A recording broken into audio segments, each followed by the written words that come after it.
Hello,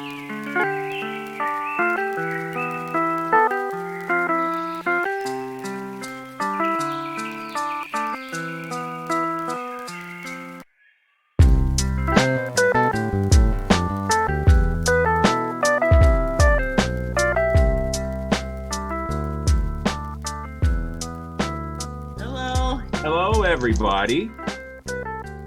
Is that Patrick? This is Patrick. Is that beautiful Nikki? It is. Hello. And Swami's kind of fading in and out of the background here. Well, I'm rolling a joint, so I kind of insubstantial.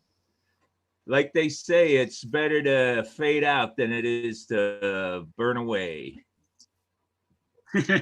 Something like that, I think they say. I'm not sure. Too. This is my first technical thing I'm ever doing on a web thing like this. I'm excited. I got. Oh, good. Well, you're doing it right. You're here. Zoom. I can see Maya's here. She's just stepped away for a second. Yeah. And nice. Down here is Christian. I'm all the way in Ohio. The what's round on the ends and high in the middle, OHIO. I love that. And Maya, how are you? You know, we're just having this crazy weather out here. I mean, it was 68, 70. We're out by the lake here. We live in out by Lake Erie, and we're really close to the lake. And I just cannot believe this weather we're having. And it's going to be like this for the next 8 days. Wow. Yeah, we might even get some snow this weekend. For November, this is crazy. But there's no global warming going on, right? Right. Hello, Maya. How are you? You're Hi, looking Nikki. beautiful. Hi, Swami. Nikki, you always look beautiful. We wanted to put the Om up, the Sri Yantra up in the background since it's so precious to all of us. So beautiful. It looks good with you in front of it. Forward so much, and then You got to figure out how Swami doesn't fade in and out. I disappear all the time on this. You do. Let's see. Bring it closer in, maybe. You don't want to. You don't lean forward. Have you been smoking that ghost weed, Swami? That's right, the ghost weed. That's funny. Ghost OG, exactly. Well, you're looking amazing. How you feeling, sweetie? Oh my God, you're sweet. I'm feeling good. Just growing every day, moving right along, grateful and hopeful. Yeah. So you got a little belly happening? Oh my God, I do. Boy, do I. Oh my God, you do. Wow. You really do. When's it due? The end of February, February 26th. Oh, right. Oh, maybe it'll be early and it'll be an Aquarius like me. That's what every Aquarius says. It's the funniest thing. I love it. And then I realized how many amazing Aquarians I know. And they're all really special and unique, you know? We tend to. What's your sign? I'm Cap Sag Cusp. Oh, that's why you're so good at business. Oh, you're sweet. Thank you. Or so crazy. Yeah, right. That too. Yeah. Wow. The Capricorn never stops. The Sagittarius has the vision. Hi, Heidi. Yeah. Hey, where's Heidi? Here's another Aquarius coming on. Heidi's a fellow Aquarian. Oh, is she? Now, see, that makes perfect sense. Another blessing and enigma that doesn't belong in any category. Here I am. Right here. Hi, Maya. Hi, Heidi. Hey. Hi, Swami. Hi, Nikki. Where can I see you, Heidi? I'm not seeing you. You have to go into your. Oh, there you are. There you are. Okay, and are you down in Carpinteria? No, today I'm back in San Francisco. Okay. Okay, good. Let's see. We got Patrick in Ohio. I love that 2 circles in the high in the middle. And Christian, what is that smoke coming up that I see in front of you all over the place? Well, it's a little bit of that I had left over from my trip, Swami Select. And I was able to get it when I was in Santa Cruz at a place called the I believe it was the reefer dispensary. Mhm. Mhm. Oh, the reef, Or yeah. the reef. The reef. Right, right. The down reef. the And I seaside. missed you Yeah, by near one Monterey. day. Yeah. I missed you by one day. I guess you did an appearance Oh, there. But they still gave me a Swami Yeah. lighter, which I was pretty happy with. oh, okay, good. Right. But I was actually talking to Christian Windsor. And what is the smoke? Is that some sort of program you have for your computer? No, no, No, no, it it says isn't. that's a joint. No. That Two is real. joints. That's How do we- I have that same program on my computer. Yeah, I think everybody's got the same Got program, it on this Swami, computer right now. too. Oh, there's Tim's the program there. Yeah, Great. yeah. That's a good one. Tim's You an know, I old was, pro with I was smoke there. hoping to meet you guys this year at the Emerald Cup. I was going to do it for my 50th birthday. By the way, I'm March 23rd, so I'm an Aries. So that's the Okay. ram. Okay. Well, we were all talking about signs, so I'd like to throw mine in the mix too. And you know, Right. Okay. Yeah, you're right at the very end right. of Aries. Right. So we were going to come down to the Emerald Cup, but with everything going on, it doesn't look like there's going to be the event this year. Am I right? Oh, you're right. There's not going to be any Emerald Cup in December, but Okay. most likely we will be doing something at the end of March. Whether it's going to be virtual or not, we're not sure yet. But we're hoping to have something. It might be an actual in-person thing, but we don't know yet. You know, I made my tour through California with my wife last year, and we stopped at a lot of dispensaries, and I bought a lot of, cannabis. And so we were bringing it home, and we were grinding it up, and we were lucky to find a seed. And we planted the seed, and what this plant turned into was so beautiful and so magnificent, and it's due to watching you guys and giving it my vibe and my life to this plant. And boy, are we enjoying it, to be honest with you. Oh, good. Great. Excellent. Fantastic. Yeah. Well, basically, Fantastic. every grower really wants to smoke their own flower. But is that really that was kind of lucky to find a seed. I mean, they're pretty particular with the trimming out there in California. So that was like, Oh yeah, that's true. That's true. that's like a when you lottery. find a seed in any weed out here, it's an anomaly. It's not like the old Mexican where it's loaded down with seeds. No, it's just No, it's this always is really one special. to baby find it. seed, Of and course, you don't know what it was crossed with in the garden, but right. it's still a seed. And I just put it in this this clay we had out here. and it's Hold on a grew. second. I want to ask about Nathan French. Where are you, Nathan? He's at the Riverside, apparently. Can you hear us, Nathan? You're on mute. Oh, maybe he's taking a break. Oh. Waiting Oh, his he time. says I see. no mic. Hi, everyone from British Columbia. Okay, great. Oh, on the chat line. I see. Okay. Excellent. I guess Okay. you know about the chat He's line on the too. chat. Yeah. Yeah. And Christian, where are you guys at? We are actually from Norway. Oh. You're in Norway right now? Yeah, we are. Whoa, Oh, wow. that's a first. That's I a just real came first. across your videos on YouTube, and I looked up your online page, and I saw all the live sessions you were having. So I wanted to try and join one. Oh, excellent. Fantastic. And Thank you. It must be so nighttime in Norway. Yeah, it is. It's 1 at night. Oh, okay. Wow. Okay. And is it cold? Is it cold? Yeah, it's kind of cold. It's around like 4 degrees Celsius now. Oh, wow. Yeah, So yeah. the winter hasn't Okay. like really kicked in. That's cold. We had about 4 degrees Celsius here this morning too. Yeah. And we had to cut the last of our plants. We just harvested the last 30 of our plants today because tomorrow it's supposed to start raining and then have a deep frost. So we Yeah. had some plants that actually were damaged by the frost. So we just said we better get them all in. I usually like to let everything go to its full thing, but this time the frost was going to wipe them out. So so we cut everything. I'm a little bit tired from that. I got up around little before 6 o'clock, and I haven't really stopped since. So Something It's so tells me busy. 2020 is not the year to take chances.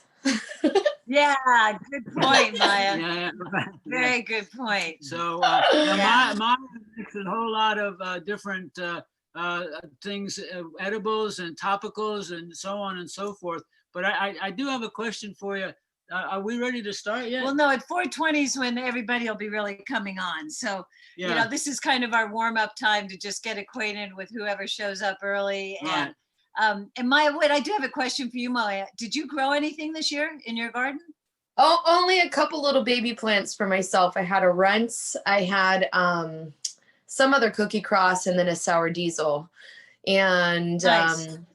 they turned out, you know, not really huge, but darn good enough to smoke.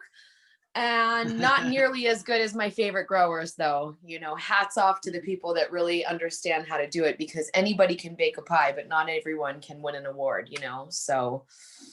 Well, Yeah. you're right. Runts won the cup last year.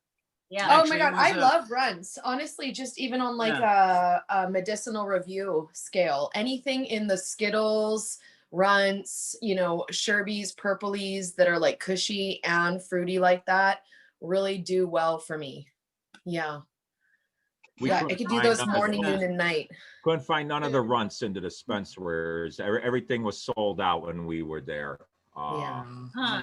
Right. Yeah, Yeah, that's a lot of That's people the say one- call it the runts too when it's not, because it's a good seller right now. So Exactly, that happens. Counterfeit runts, right? And then Ye- other yeah. variations of it.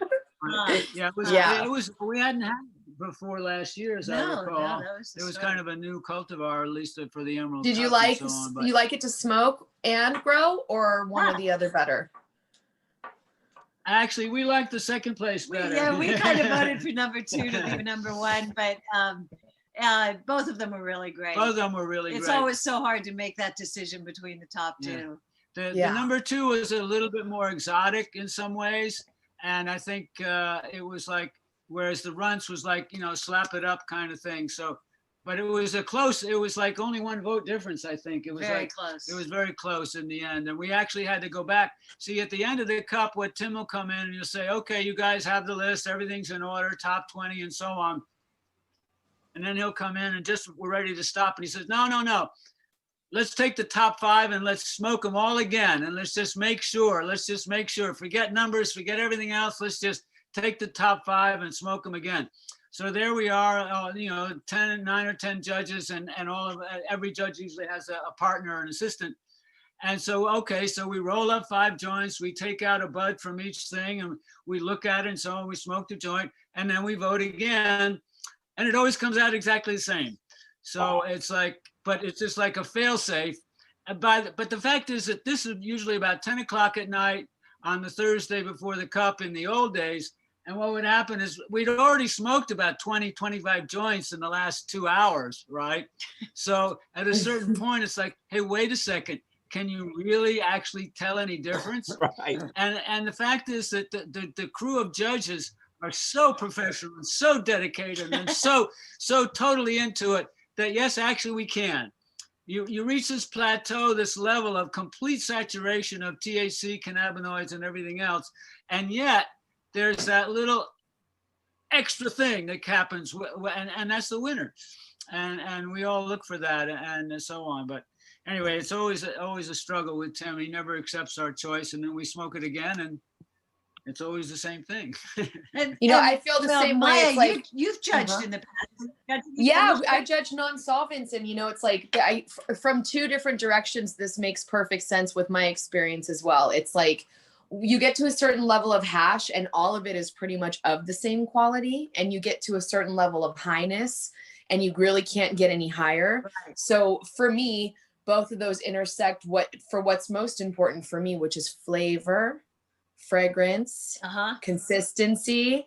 You know, like when you get to a certain level, they're all going to get you super high, right? But for me, I'm sure for you too, it's so all about flavor and smell. You know, I got into a debate with someone on silly Facebook. Oh, yeah. And they were saying, you know, that potency is running the market, and they post the potency at their dispensary. And the people come in and all they see is, oh, that's the 30% one, I want that. But you don't realize the 12%ers are the ones that win every time, that with the highest terpene count and the highest terpene profile.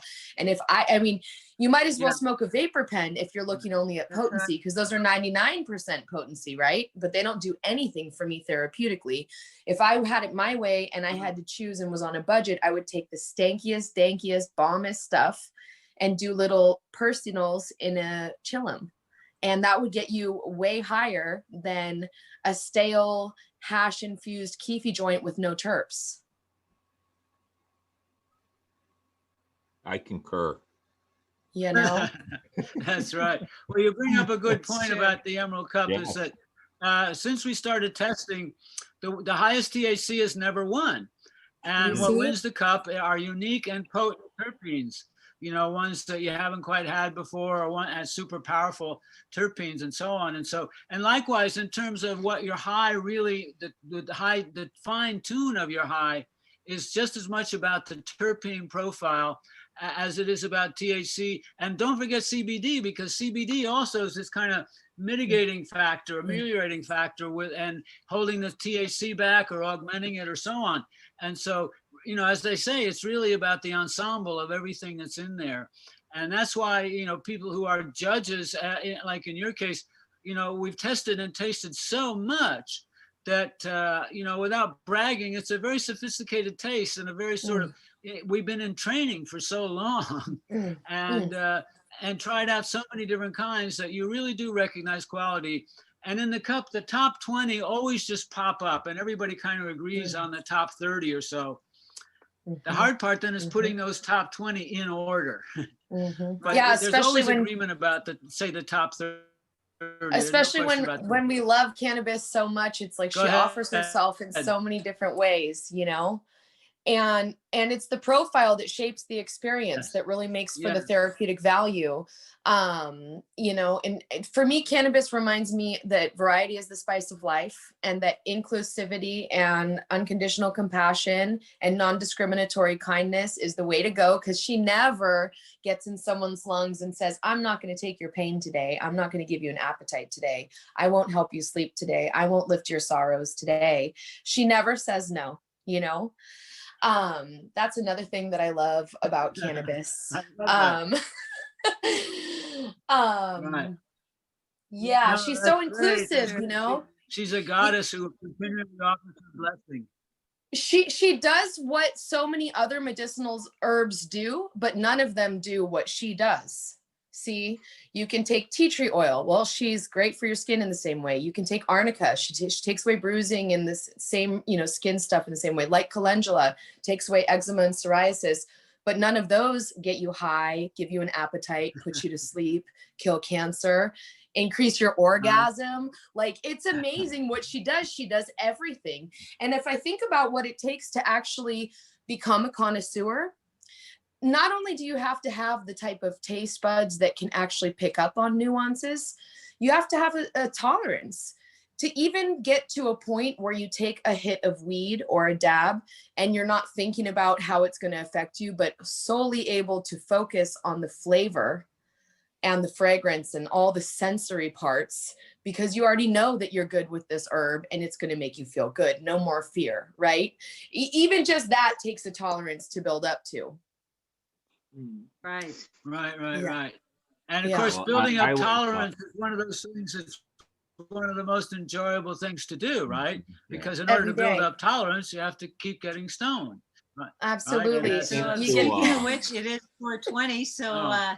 I think Swami's going to be lighting up now. If anyone wants to join in. Okay, we I think you want to. already have. Hi, Marnie, by Hi, the way, Marnie. want to say hi. How you doing? And where is Cam around? Hey. No, we're gonna fire up. It's 4:20 here on the West Coast. It must be 20 something over in Norway. 1:20. It's in the morning 1:20. on the way. Mhm. Yeah. It's always 420 somewhere. Yes. That's right. It's always 4:20 somewhere, right? Yeah, it's always. But how many different strains do you start out when you're judging in the cup? For Well, the most concentrates- strange we ever did where the most strains we ever did in the cup was 620 or something like that. Wow. You have And to that was try them about all. 4 years ago when it was still in that gray area and so on. But to be perfectly frank with you, we didn't smoke all of them because not all of them were worth smoking, right?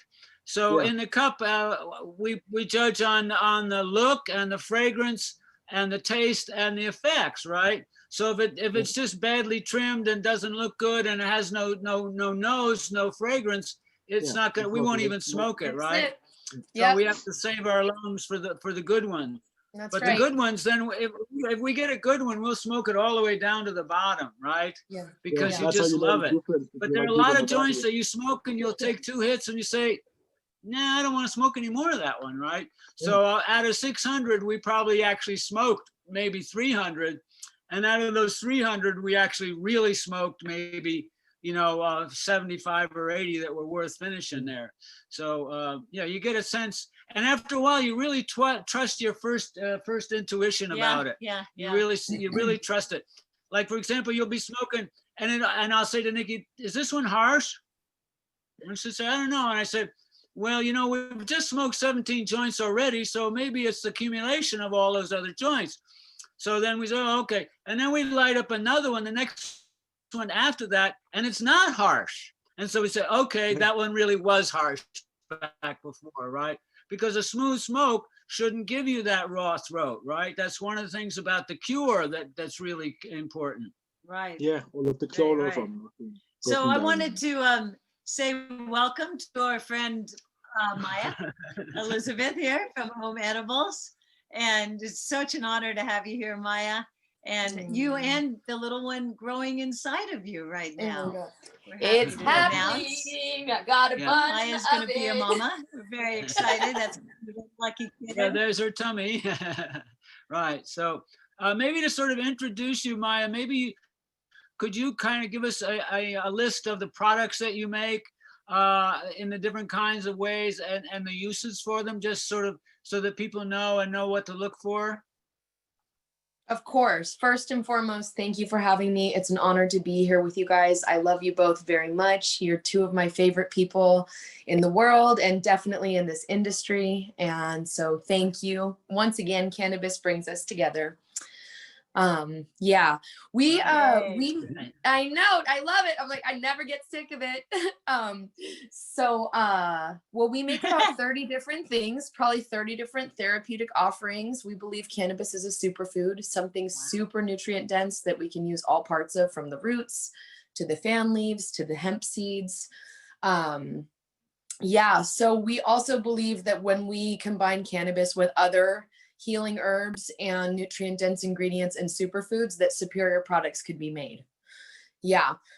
So Epsom salts, we do cannabis hydrotherapy, a lot of different bath soaks, which are my favorite portion to create and enjoy personally. We do a raw cacao, an elderberry syrup, 9 different tinctures, a lion balm, a love balm, vegan gummies, and we have new things coming out too. So really just pretty much obsessed with the vast therapeutics that this plant has to offer. What's the lion balm? I'm curious about that.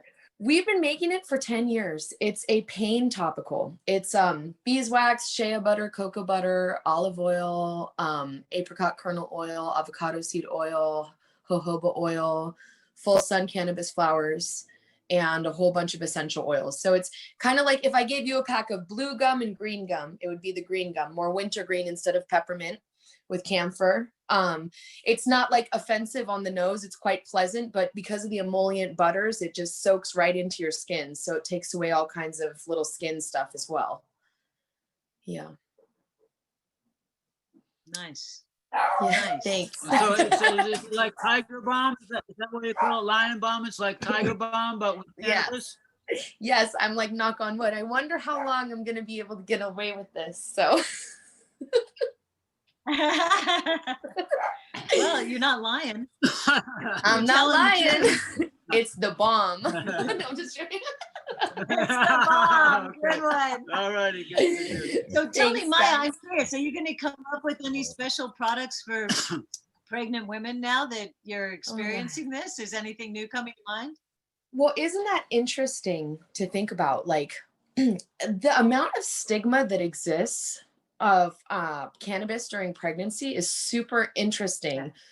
Yeah, totally. So, you know, that being said, I haven't necessarily thought to create a product just for this, but the products that we have are extremely helpful. I'll give you a couple examples. The body oil on the belly, breasts, and skin all the time. Because it contains jojoba oil, which stops scarring and it won't let you, you know, stretch out. The Love Bomb, which is like our lube, it's like shea butter and coconut oil and olive oil and calendula and cannabis. That is really, really great too. You can actually, I know, I'm going to drop in. You can actually massage yourself to hopefully prevent tearing. I know, or you can have a lover massage you to help prevent tearing and just also help the skin stretch out. Sitz bath galore from CBD to THC, you know, and baths in general. And let's see, if I had access to some fresh leaves, I would probably do like a THCA juice or something like that. But I haven't thought to, you know, make one specifically for pregnancy. I think that it will take a long time because stigmas are powerful, but hopefully in about 20 years or less, people will realize it's the safest medicine for pregnant women, nursing women, and even disabled children. Yeah. Wow. Yeah. You know, I was reading somewhere, I can't remember where, about the women in Jamaica. Exactly. And that the women in Jamaica use cannabis all the time, both, you know, during pregnancy and at childbirth. And I'm not sure what it is, but it's probably all these different ways that you're talking about because, you know, folk medicine, you know, is very old and very wise, right? And, you know, the midwives probably are doing it. And so, yeah, you might want to look up on that, read up on the Jamaican women use of cannabis because it's a long-standing tradition there. If it's I love any that consolation, any consolation, Swami, I have 5 kids and I smoked with all 5 of them during all 5 pregnancies. So if that means anything to anybody. What about the mother? Yeah, what about the mother? Did the mother smoke? Oh, well, I mean, I did good. You know, I got through all 5 pregnancies. Yeah, no, not the mother though. No, but I did. Okay. Well, I think that's an important perspective that we have. Yeah, I think now, Swami, my kids are now 30. Really. How do you feel about that, Maya? I'm curious to know your thoughts on that. About smoking during pregnancy? Yeah. You know, it's really interesting because like I get asked about it a lot, even before I was pregnant, you know, and I would always tell women the same answer, you know, that I really want you to do your own research and form your own opinion, you know, but before you dive in, keep these things in mind. One, there's a super unpopularized and unpublicized longitudinal study from Jamaica, that's thebomb.com, that shows that the children actually grew and developed in the top 90th percentile, and the women were drinking ganja tea and smoking cannabis to help them with morning sickness. And they followed those people for over 10 years. That's what a longitudinal study does. They follow the same cohorts for like 10 years. So all the way up to being grown. And they were just like basically geniuses the whole way through. So I tell people to look at that study. I also tell women what I tell a lot of people, which is that the side that has been fighting cannabis, like the FDA and the cotton companies, the tobacco companies, and the alcohol companies, have a lot more money than the side that's been defending cannabis for a long time. They have a lot more invested in misinforming people. So that side has always been screaming louder for misinformation and stigmatization. And then you get someone like me, and some people can look at me and go, oh, this is just a stoner chick who's trying to justify being high, right? So I remind people of the stigma. And then I tell people that it's federally illegal. So we have to look to other countries for real studies like Canada, Spain, you know, Israel. And then the last one, which is my favorite, which is make sure you look at anecdotal evidence, because often that's all that's available. So when I get into a chat room and I see 1,000 women saying in detailed testimony that they puffed cannabis the whole way through and their kids in the 90th percentile, I don't know much in life, but I do know this: women don't lie about birth, nursing, men, and sex. We just don't. We would never write a long, misleading, testimony to intentionally hurt other women. Like, I'm sorry, but we just don't do that. Right. That being said, I ask people to really form their own opinion. And I also try to mention this. I'm not a doctor, but what I think is, if you wanted to get your child high, eating an edible would be the way to do it, because it's going to course through your liver and kidney. You know what I mean? Like, it goes through your vital organs, so Right. that, and also that, like, obviously something that has Eagle 20 on it would be the worst thing you could have in the world. And a joint burns at 1200 degrees, and a volcano you can set to 400 or 500, so I just offer those points and ask people to make their own opinion, really. Yeah. That's really solid. That's good. That makes total you, sense. you can tell I've thought about this a lot. But wait, I have a question for you, Maya. You said that a joint smokes at 1200 degrees. Where did you get that statistic? Well, because a match burns at 1200 degrees, and so the thing's on fire. Match burn, but that's sulfur. But paper burns at 450 degrees. Oh, is that right? Okay, and that's good. kind of wood. So I would really like to see some information exactly about that, because that also has to do with the terpenes, you see, because every Sure. terpene has a different burn point, or what we call boiling point, right? Sure. And some of them as low as 225 Fahrenheit, some at 450, and some at actually 900. Sure. Which is one of the reasons that the joint is the only way you get all the terpenes and all the cannabinoids in a flower, right? Well, but you know what else? I really want to. I have to look that up and see what temperature cannabis actually burns at, the charcoal. If I misspoke, I may have misspoke, and I'll go find that out. But the thing that's interesting too is, like, another study that they don't talk about very often. They've done a study that found that people that smoked cannabis and not cigarettes had lower rates of lung cancer than people that didn't smoke at all. And I have heard people who have lung cancer using a volcano with CBD, and all your cilia, there's receptors there, so if I were to like rank it, I would guess that, I personally don't think smoking cannabis is bad, but the smoke itself can be stigmatized for people, so people feel more comfortable with a vaporizer often. Right.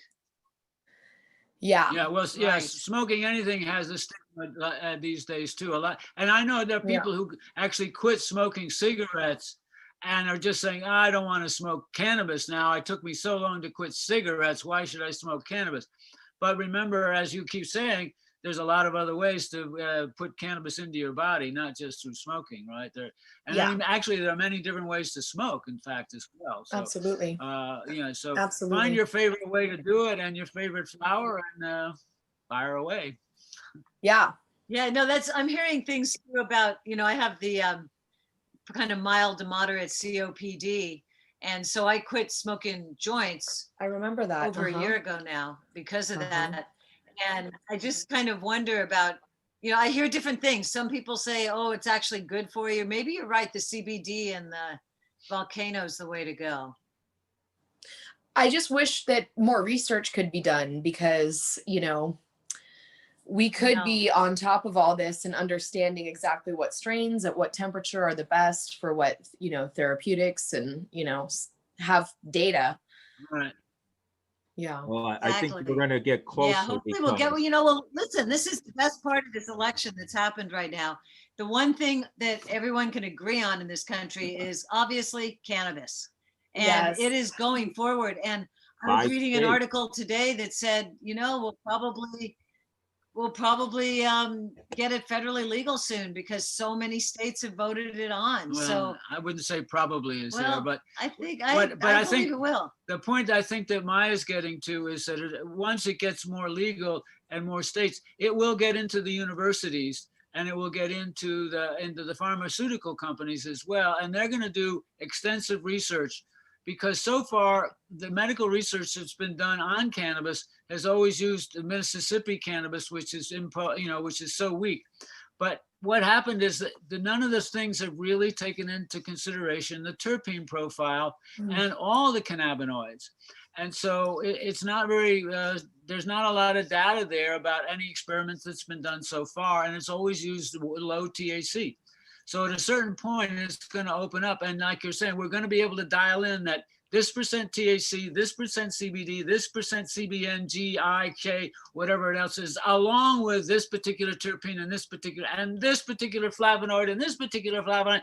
And it's just perfect for a particular disease. But the next thing is, well, it's better as a topical, or it's better as a tincture, or it's better as an edible because it goes to different places in your body and works differently according to its carrier, right?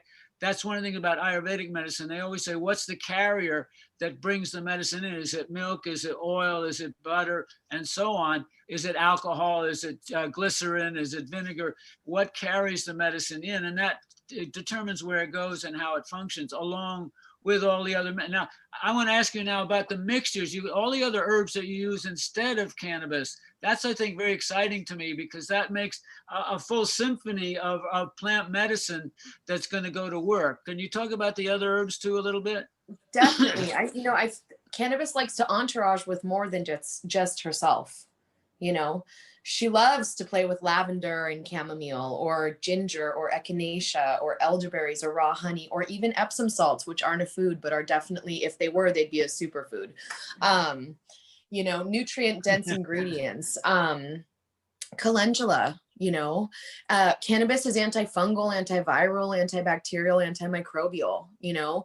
You put that into a nice fat and it's like pure love, and you can use it to heal your body from the outside in and the inside out. So yeah, I like combining cannabis with things I feel like energetically it's compatible with, I'm trying to think of something super like stimulating, like maybe ginseng or something. For me, that doesn't sound like something that might be compatible, but I'm sure that there are other people that would love it. But cannabis and lavender, that's like heaven sent to me because they're both so calming, and lavender is unnerving. It calms the nervous system and you can use it to really bring you down. Or cannabis and hops, which are cousins. I mean, have you ever smelled hops beer? It smells like straight skunk, like a St. Pauli girl. Smells like good weed, It's so hoppy. Yeah, it's so hoppy. So I'm all about entouraging with other herbs. And I think that the terpenes and essential oils can also be the carrier, Right. Interesting. Yeah. So Maya, I just know that you've been on this path with us since the beginning, and I just love that. It's always been so fun over the years back when we could go to conferences and events, we'd always see you there, and you've been as committed as the best to this what we're doing. And so I just have a question. How did you get into it? I mean, how did you develop into forming this amazing business? Because you've done fantastically. You're in so many stores. Oh my you God, have you're incredible so products. People really know who you are. So how did you get into the angle of it that you got into it? Well, thank you for the kind compliment, first of all. I wish we were in more stores because wellness has taken a small dip in COVID, but that's okay. I have faith that everything will be strong again. Honestly, I would say it's a simple love affair. I grew up with, my dad smoked a lot of weed and it was good weed. And my mom smoked a lot of weed and it was good weed. And the first time I smoked, I was 11 and I didn't get high. And I got caught. I got busted because I smoked a cigarette too. So my mom smelled my hand when I got home and I was in big trouble. And then again, when I was 13 was the first time I got high. And it was the best feeling in the world for me. I really fell in love with the sensation of how it felt. And by the time I was 14, I was smoking with my mom a lot, which was also super shady. She only did it because she didn't have weed. She only did it because she didn't have any weed. I know. I was like, oh, I'll take it. I want to blaze. I heard my brother did it, and I was like, I gotta blaze with mom. So by the time, it's so funny. I know. By the time I was, closer to 18 or, through like 15 and 16, my friends at the time were all out getting DUIs in the park, losing their virginity, drinking alcohol. I was literally at home with my mom, stoned, watching like an Eddie Murphy movie, eating ice cream, hanging out. It's like, well, she knew where her kid was, And so it's really interesting to think about. I went to San Francisco State. I got a degree in psychology. I did that because I knew I wanted to work with people. At that point, cannabis wasn't like an option for a career choice per se. But every day I just couldn't wait to get high every day. It was like my reward. I was so good back then. I used to wait tables. I waited tables for like 12 years, and I could lay in my bed and recall what every single table ordered: drink, appetizer, entree, and dessert, and the seat number. It was so weird. It was like psycho. I am nowhere close to being able to do that ever anymore again. This was a long time ago. But by the time I graduated from San Francisco State, I actually got a job at a dispensary, which was called Canna Medcare, CMC. It was at Polk and Sutter in San Francisco. Used to go downstairs with the giant Buddha and the purple velvet. I don't know if you guys went there, but I remember that place. Yeah, I was the medicated barista, and then I was doing the clones and running the volcanoes and rolling people joints, disabled people. I'd go open the lounge upstairs. One woman with MS who I've been now very close with for literally 13 years, all through cannabis, So that's when I started to build my olfactory library. I was exposed to a large amount of strains in a short amount of time and got to really talk to people. I had come from fine dining. I was like, forget fine dining. This is service, like spending 20 or 30 minutes with someone to find the right strain, understanding that something that's too strong or sativa is not medicinal at all, So just learning and talking and really developing what I kind of view as a medical cannabis etiquette. The words that we use to educate and describe things for people directly affect the experience they have, So do you have anything for not making saliva? Water. Because I can't make any saliva right now on this show. Oh, no. You guys are great people. I really love this. I'm having a great time. Thanks again for having me. So Maya, I want to talk to you because you now keep talking about this beautiful goddess, this female plant, and you've just taken her into your heart. You said it's a love affair, and there's something. Those of us who've been in it for such a long time, we talk about our girls, we talk about, how they taken over our life, and yeah, it's a love affair. You're exactly right, and the interchange of, and the more you get in touch, the more that actually she talks to you, she talks to us, and you listen to her, actually the whole history of cannabis for 15,000 years is something about how cannabis has inspired humans and taught us so many things, and it's still teaching us. And one of the things that cannabis taught us in the last 10 years is political organization. Right. It's like, that's how come all these states got these, passed the law, because of political organization that cannabis was the inspiration for. And now we just have to carry that forward and that momentum because, as Nikki said, it's one of the few things that everybody in America seems to agree on is cannabis, which is such an amazing turnaround when you consider 20, 30 years ago, how it was exactly the opposite. And it's amazing that we were able to project out this thought form, and cannabis just took over. And it's not us that did it; it's cannabis that did it itself. There's a consciousness within the plant, and I just love how you talk about her. She'll take as much space as you'll give her. She'll take as much space as you'll allow her. Yeah. Yes. Yeah.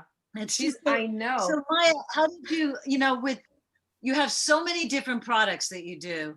So do you have like different manufacturers that help you make all of them, or how does that work out? You can't possibly we be do doing it all of them. all. We do them all in house. Like little crazy ladies. We have to order. I spend a bulk of my days ordering stuff, and just, you know, we have to do a lot of R&D testing, make sure everything is clean. Some of our essential oils and definitely our beeswax, we have to do a pesticide test first to make sure it's not going to cause a fail. Wow. So it becomes this, you know, labor of love. But I always feel like it's best to have a command on your own production first, just so, Yeah. you know what you're doing, and you're able to see the quality control and understanding how the plants and, you know, interacting with the formulation. Yeah.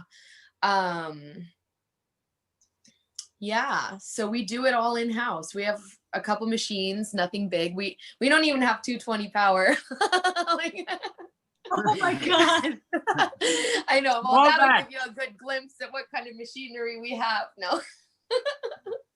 Well, but small batch is always more potent because of the love that's put into it, right? And That's so right. on. And you were talking also about the other herbs that are companionable with cannabis, lavender and so on and so forth. And we do the same thing in the garden. We have companion planting, right? You And do so that there's certain marigolds. plants that go well with cannabis when growing next to them. And some plants you plant so that they'll take the insects away from the cannabis. And some it just is this interchange, this symbiotic interchange. And so if it carries on, because we have lavender all around up here, and all these other herbs and sunflowers and vegetables and so on, in an amount, clover and herbs and so on. And so all of that's kind of in the multiculture that's growing here at Turtle Creek. And so then you carry on, and that becomes what happens in your laboratory, in your manufacturing. I think that's wonderful. That's wonderful. Yeah. I And think then it's Maya, wonderful that you guys do that. Uh-huh. so I love the fact that we both share this connection to Sri Yantra, which is the image behind us here, in case anybody doesn't know, where it's on all of your packaging and your labeling. It's always beautifully in the background, the Sri Yantra. And for us, it's the way our garden's planted. And our main garden is actually planted with it planted each one of the, well, I can't really point to that, can I? That's right. But each one of the intersections, like, let's see, can I point? Every time there's a tip of the triangle, Right there, there's a plant. So, but I'm wondering, like, what's your connection to the Sri Yantra? How did you get into that? First, yes, and someone asked me, where do I get my cannabis from? You know John from Island Mountain Organics. He's right near you guys. Yeah, I've known John for a long time, so that's who we've been sourcing our cannabis from, because he grows, even though we're not allowed to say it, it's organic and biodynamic. So we're not allowed to say that, but yeah, we use that cannabis in our products. I love it. And then we're going to be making our gummies with rosin soon, in the next few months here from Feeling Frosties. And yeah, okay. So the so I was way back on this case. So after CMC got shut down by the feds and the IRS at the same time. Yeah. Yeah. And by that time I was, I want to say 22. And I had already asked for some time off to go trim on a big grow in Spy Rock. And I was like, well, I might as well just go with it. And I set a goal. I was like, I want to make $10,000 and I want to get my own grow. And so I went up to Spy Rock and basically became like a career trimmer and started cooking meals for everyone and making hash. And I made $10,000. In that process, when you're trimming, you can get so many ideas coming through. Like, I mean, you start to almost get to a point of delusion where like my friends would be talking and all I can see is trimming their hair. I'm like, dude, every tree looks like a bud. I'm like, stop trimming the trees. It like seriously becomes the itis and you have to go like, take a walk and like force yourself, and the terps are in your face and everyone's talking and you're loving each other, but you're hating each other, and you're just, you know, who's controlling the music, and you're on this thing. And so I somehow, some way got this idea. I was like, oh shit, man. Om is the healing vibration that connects us all to each other, connects us all to ourselves. We can tap into it anytime to go home with Om. And I came up with Welcome Om, which you guys had that sticker on your car, which was literally from like, yes, so many years ago. I was like, what? You must be my people. I used to give them out at festivals and stuff. So I was like, well, Om is always with us. It's a healing vibration within ourselves. We can tap into it anytime and go home. And then I was like, we were calling all the truffles and stuff we were making at the time was called Queen 215.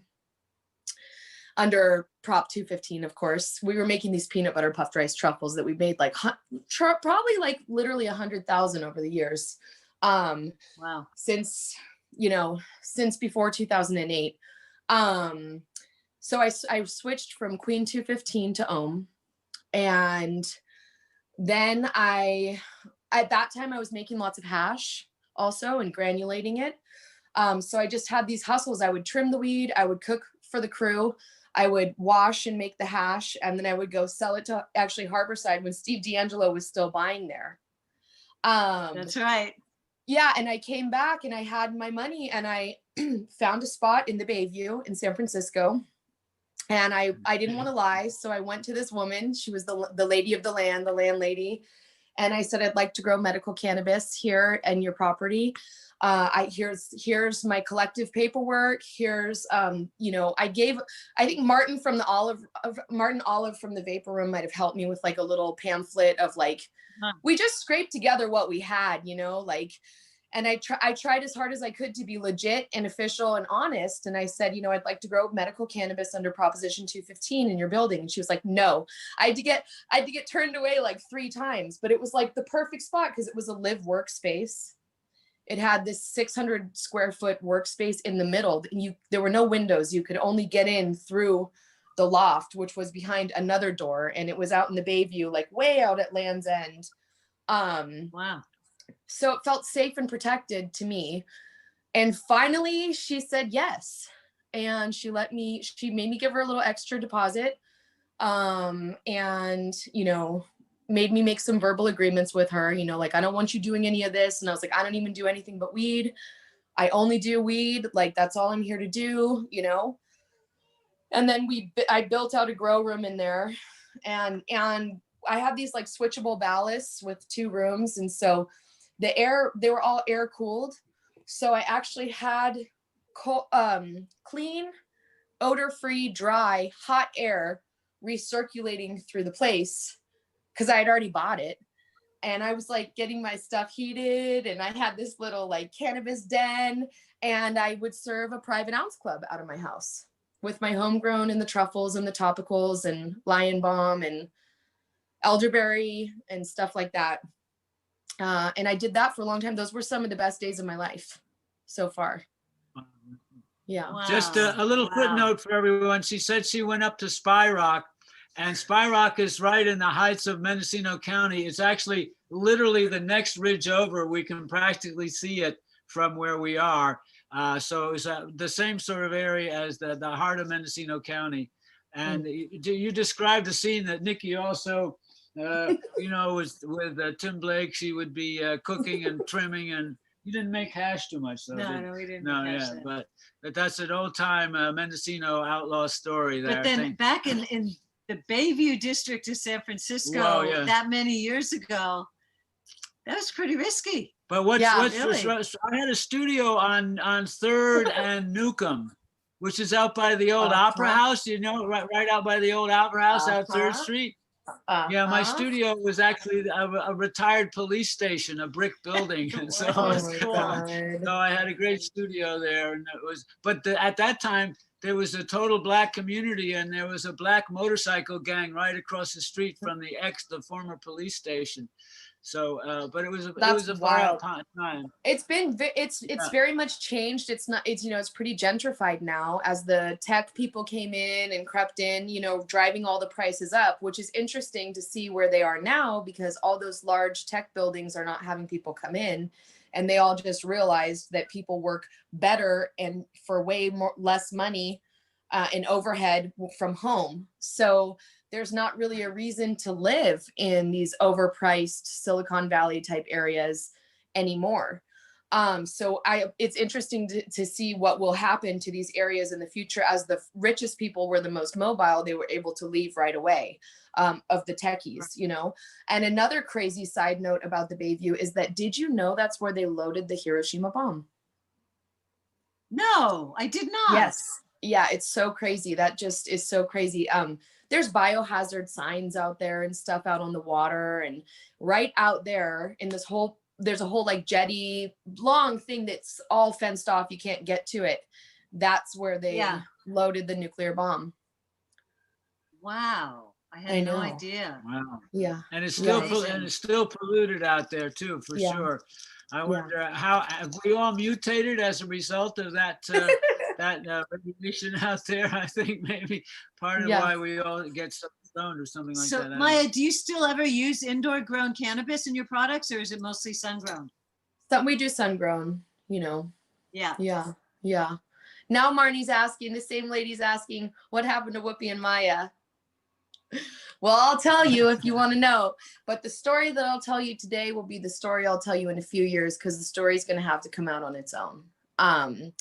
But I'll tell you what, we didn't break up because of our products at all. We still have women asking for our products daily. It was a great idea, founded with good intention, and a lot of people worked really hard for free. And, unfortunately, I ended up giving my position of CEO to a fraudulent person. Oh. Yeah, I know. I'm so dumb. After all these years, I still never do enough due diligence because I trust people, but these weirdo snakes come to cannabis, and so I gave my position to a man who was fraud, and that was the end of the company. So, where there's grass, there's snakes. Yeah, for sure. Time and time again, you flip them over and they're rotten. So that's a sad, disheartening thing for people of the cannabis culture who have come. Like, we always used to hire our friends, right? Because we had to. We didn't want to get caught. I mean, who are you going to bring into your trim scene, right? They have to be a trusted source who's not going to do weird stuff or smoke weed on the front lawn. So it's just been a lot of lessons learned. And I say that I'm grateful for the experience. I got to travel the world. I got to teach people. I got to make quality products. I had a lot of really beautiful experiences through that journey, including just having a wild opportunity knock on my door out of nowhere and being able to say yes. But unfortunately, there were some other lessons learned as well. I just used it to do my best to fail forward and to keep going because Ohm is my baby. So another question, are you still using the Herbalist in Portland? No, not anymore. Yeah, Alexis, no. Ohm are all my formulations, but that was definitely a collaboration.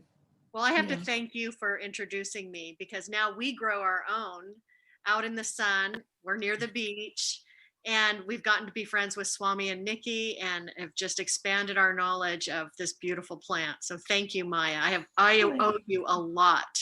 Oh, thank you. I didn't do anything, so thank you. I just like act like a weird little robot stewardess, and I'm like, I'll do anything with weed. So yeah, you really shepherded me in as a newbie of how wonderful this plant is, because I really came in not knowing anything, and you gave me a lot of knowledge, and thank you. Thank you. Oh, that's fantastic. That's so great to hear, Marnie. That's so sweet. I just have to say, Maya is a brilliant woman. And as another woman in the cannabis field, it's really great to see the women that have come forward and are actually taking control. So, yeah, every so often these men come along and they're like, oh, I can run this business better than you. Make me the CEO, I'll take it over. And we forget sometimes. So, to see someone like you, because I know you're going to flourish. I mean, Om is just going to keep getting bigger and bigger. I have no doubt about it. Absolutely. And you're just, that little baby's going to be a little baby Om over there. And pretty soon you'll be getting high with it too, just like you did with your mom. I love that story. I would definitely rather know where my kid is and know that they're smoking Yeah. good organic cannabis than let them go out and try to score it because they feel like they have to hide it and lie. But I don't feel that way about other drugs or about drugs. I wouldn't even say other because cannabis isn't a drug to me, but like, I don't feel that way about drugs. I do feel that way about cannabis. Yeah. Yeah. Yeah. Although I think it would have been really fun to do psychedelics with my mom. I know, right? For me, that would either be super fun or super not fun. Yeah, right. You find out fast. So, I want to bring up the word Om again because when that was my assignment from my teacher in India, Swami Chaitanya. After he passed on, we went to visit his shrine, and there was a book there of the Mandukya Upanishad, and the Mandukya Upanishad is 12 verses all about the meaning of Om. And it's a very profound, poetic, little, basically the whole truth of Hinduism is in those 12 verses. And that's been the major thing that I've been meditating on and using as a reference for about 20 years now. So there's a certain sort of, synergy between Om and Om and Om and Om. And the most ancient sound is the sound that is actually the creation of the universe. It evolves out of Om. And so it's the basic tune of the entire universe, both the manifested and the unmanifested universe. So anyway, it's been a teaching for me, and I think obviously it's been a teaching for you because the sound is what carries us through, and the sound carries the love vibe, and the sound carries the healing vibe. Exactly. It's powerful. Well, correct me if I'm wrong, but I also heard that when they make the vibration of Om in sand, it makes the Sri Yantra. Yes, I did. And in the water. That was the Japanese guy that does the water thing, figured that out. Right. Isn't that amazing? And also, if you have magnetism and iron filings, they also go into the Sri Yantra shape. Right. But one of the teachings of the Om in the more traditional teaching is that it's actually spelled A-U-M. And so but when you repeat over and over and over again, it kind of morphs into Om. So you just say Om, Om, Om, Om, Om, Om, Om, when it becomes Om. But the AUM is basically, it's the teaching of the three, of the triplicities, of the threeness of the universe, right? You have a binary universe, a yin and a yang, an opposite, and so on. But when you have the third, that's when you have everything comes into manifestation.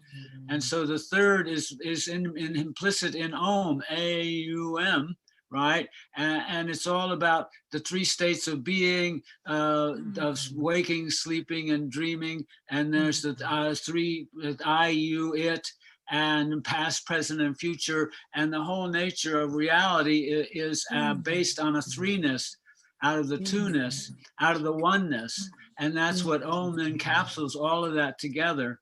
And so as a healing device, I put that vibration into your product is something that's that gives it its extra healing power. And I think hats off to you to make that connection and use it. Yeah. Absolutely. Thanks for that. Yeah, Om's a big deal around our house. Yeah, it actually is. Right. It very much is. Yeah, and actually, as a Sri Yantra, when I see you in person, there's actually a mantra that goes specifically with the Sri Yantra. And so I can give you that mantra at some point, and then you can hum it as a bass tune that you can carry through. But I have to give it to you face to face at some point. Okay, but good. There's a beautiful mantra that goes with the Sri Yantra, and in Thank you. the first part of it is Om, so you already know part of it. Perfect. Thank you so speaking much. of face-to-face with Maya, that about a year ago in August, we were all together in England for that incredible CBD festival. Of course, everybody actually had THC products there as well. But that was so interesting to be in that, you know, it was like being in California 10 years ago still, where they were just, you know, testing things out. What could they get away with? Discovering, you know, focusing on the CBD when we really knew a lot of it was about the other. That was really a great experience, don't you think? I had such a good time. I had only been to England once before that, and I had only been in the city, and I had never been to the country of like where we were, Coventry, right? And it's beautiful. I was like, oh my God, like, is it like this all year round? You look to the left and there's like a picturesque waterfall, like with these stone buildings and the brightest green grass. And I don't know if you believe in them, but I think that if fairy and nymphs were to reside, they'd be out there in that forest of the countryside of England. And I really realized too, the other thing that tripped me out was I think that our whole entire farm to table culture was literally adapted from that. Because did you ever go to the guest store and the restaurant in the front connected to where that event was? They were serving like everything off the land. That place was actually a place where people trade animals, like cows and horses and sheep and stuff. It was truly a country lifestyle out there, and all their little jams and preserves were all from fruit from their orchard. And it was like so beautiful and cute. And I was like, this is where we've copied all of our farm to table style from. No, that's true. That's true. We had breakfast there every morning. I had scrambled eggs at that place, and you're right. It was very, very picturesque, the whole the green and the shrubbery and so on. But I want to tell you, it's not like that in December. Sure. Yeah. It really, winter hits pretty hard in central England, and it's all kind of gray and rainy and so on. But at any rate, it's no, it was quite charming, and it was like. But I want to say it wasn't exactly like 10 years ago in California, because 10 years ago in California, no one was talking about terpenes really, and people hardly even knew what CBD was 10 years ago. And so, I mean, the amazing arc of learning that we've all been through in the last 10 years is truly amazing. And once again, cannabis is teaching us about, you know, biology and microbiology and terpenes and cannabinoids and healing processes and so on, and, you know, making tinctures. So cannabis is still the teacher, and it has been throughout human history, actually. You know, and so to go there in England last year, they were already talking about hempcrete and making hemp buildings and so on, and it was really great. And yeah, sure, they had a lot of CBD products, but as Nikki was implying, we must have gotten a contact high, because we had a lot of THC there. People were very, very happy to supply us with whatever we needed to stay high. It was quite lovely, actually. It really was, yeah. Yeah, and it was the Queen used to come to that fair when they were having animal auctions, right? The Queen would be in residence and so on, but she's a little past her prime. But maybe Prince Charlie could have come by. Who knows? It would have been something. Would have been nice to. Let's get him high. No. Yeah. Yeah, no, it just the people are so nice. Everyone was so nice there. All the English people are so kind, like very nice, beautiful, beautiful place. Yeah, no, it really was. No, it is exciting for us that have been in this business now for a while. I mean, of course, obviously in the illegal days and now into the legal days, and just to see it spreading around the world. I mean, some of these states, Montana voted it in this week. I mean, that's amazing to me. It is amazing. I don't know why it amazes me, but I just don't figure people in Montana get high. But I guess they do. Countries also, you know? I mean, Thailand has medical cannabis. How many countries now have gotten a hemp program going in the last 2 or 3 years? And where there's hemp, there's smoke. I'm going to tell you, that's for sure. You know, Absolutely. I mean, if they're growing hemp, you can be sure that there's somebody's got a special few plants, in the middle of the hemp field, which is actually the good stuff, right? But at any rate, it's Absolutely. happening all over. 11 states now have hemp as well. Yeah. And African states are doing it, South American states. Mm. There's a program in Colombia and so on. So yeah, it's Mm. it's worldwide, and there's no stopping it. So Mm. that's very exciting to be at this edge of what's happening. Yeah, and someday soon we'll be able to actually share our products internationally. I mean, nationally first will be nice, but are you doing any national sales with CBD stuff at all, or Yeah, anything like CBD that? we Maya? are. Yeah, for CBD we are. Really? Yeah, it's Brilliant. good. It's interesting, like, you know, I'm all THC snobby, like I'm so obsessed with weed, it has to be THC. But the truth is, some people in places that don't have access have written us like the craziest testimonials about our CBD salts, the CBD Epsom salts. Yeah, they're Great. quite CBD therapeutic. Epsom. Yeah, we just do Ah. topicals for the CBD, but we sell them online and to some places in Europe. It's nice. We're tired of saying no, you know. I want to say yes, you can get But our now- product, sure, you know. Isn't it But great? Wow. but it's sourced from cannabis, right? Most of the stuff out on the market in the mass market is sourced from hemp, right? But yours is Yeah. actually sourced from the cannabis. We have CBD products sourced from cannabis under the THC side, but the CBD side, it's hemp from Colorado. Oh, Okay. it is from hemp. I see. It is. Otherwise, yeah. you wouldn't be able to sell it elsewhere. I Right, see. that's Right. It has to have Right, 0 THC to go to Europe.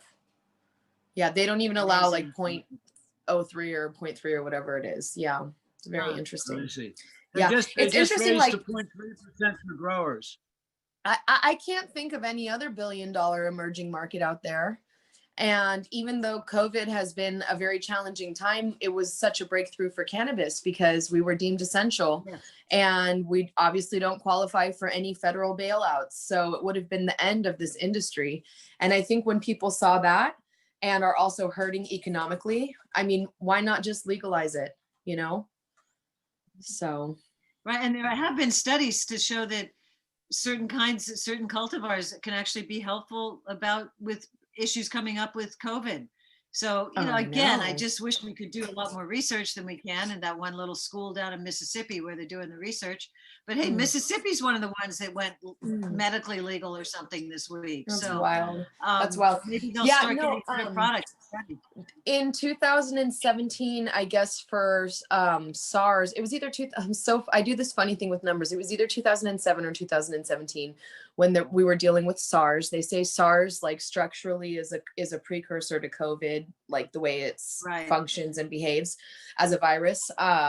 And they found that cannabis blocked the SARS virus from entering people's body. And the study that I was reading about said that they would recommend mouth washing with cannabis. And I'm like, take a hit, brah. Just take a hit, that's you know? I mean, just light it up. It's all, you don't have to do a mouthwash, you know? And we mouthwash all the time, so. Yeah. But then again, that might be a good product for you to work on. A cannabis mouthwash. Well, it's so antifungal and antibacterial. Like a lot of people are working on teeth, That's my mouth. dental hygiene products with CBD in them. So I think that it's the future for everything, you know? Yeah. No, it is. I think so. God, we're so lucky to be in this business that we are, really. And to still be in it, to be able to continue doing it and loving it and sharing it. And I just see great things for Ohm and so many ways that you're going to do it. Thank And you. are you going to take a little break when you have the baby, or how are you going to do that? I'm going to have to take a little break because I'm going to need to be breastfeeding all day, every day in the bed. I've been talking to like all the wise women in my life, and I'm like, so tell me your experience. What are your pointers? You know, and one woman had some really good advice. She said, don't allow anyone in your house who can't be pantless and topless in front of the first few weeks, because you should just be basically in your underwear in the bed nursing, you know, and when people offer to bring you things, just say yes. I thought that was good advice. Good idea. So yeah. just trying to set it all up now. It's funny how many stigmatizations there are about pregnancy. One just about women feeling good during pregnancy. It's very interesting, whether it's like safe or not for the baby. I started to begin to think, do people just have a stigmatization about women feeling good during pregnancy? You know, because you look in Italy, they eat soft cheeses, cured meats, wine, and espresso, right?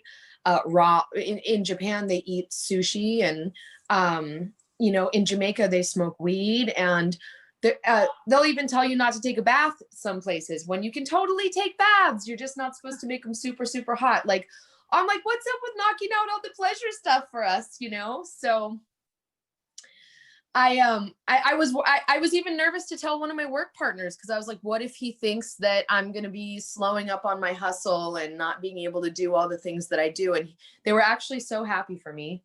And this crazy thing happened energetically where I started getting even more efficient and very clear about what I needed to ask for in a whole new way. Cause I was like, mommy don't have any time anymore. I got a bun on the oven. I got things on the way. I need to get everything in order. And this is my form of nesting. So I've just been getting it all in line, and I'll be hoping for the best. But it actually gave me some crazy pregnancy power and increased my hustle. Well, yeah, the mother preparing the nest is always hard to stop. Yeah, it's great, wonderful. Oh wow! I can't wait to see that belly just keep getting bigger and bigger, and that's exciting. Do you know what sex it's going to be? Or are you going to be surprised? It's a boy. It's a boy. Yeah, it's a little boy. baby Ohm. It's a little baby boy. Yeah, we're gonna call him Star. Star. I love it. Beautiful. Thanks. Thanks, Nikki. God. Oh, well, Maya, it's so good to be able to talk to you and see you, and thank God for Zoom, because everything else, you know, we just don't get to see each other anymore these days. Right. So it's really a joy to hear you and see your pretty face and what you're up to. Okay. Oh, Nikki, thank you, both of you. I wanted to suggest that before we close up today, well, one thing I do want to tell everyone, the next one will be on November 19th with Patrick King, who's now our distributor, actually. We're working with Seed to Soul. Good. Yeah, Patrick's great. So that'll be really fun. And before we go, though, we thought we would do a little thing that seems very appropriate, which is to do 3 ohms together. We often like doing this at the ends of different Zooms. We've never done it on the session Zooms. I do have to warn you, our dog will probably join in, because every time we start to ohm, Tipu here just can't resist himself, and he joins right in and loves to ohm with us. So Tipu's got to come in here in the middle. Okay. I've got a howler too, so I might have one who jumps in as well. Oh, great. I love it. Okay, bring your dogs on, folks. So let's close with an ohm, and Maya, so much love and so much thanks. Blessings to And you. oh, good. We've got another picture right there. Oh, okay. And thank you, everybody. Oh, good. There's little Bubba's in the picture. All right, Tipu, all your buddies. Tipu's ready. Okay. And thanks so much, Maya. Okay. We love you. I love lots. you. Thank you. I love you. Thank you. Mazel tov.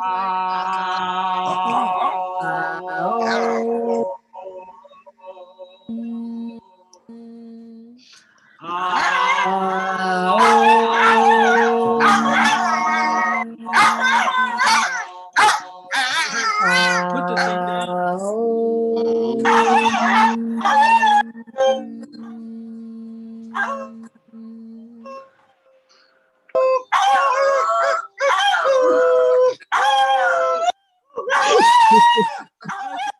That's crazy. What can we say? Right.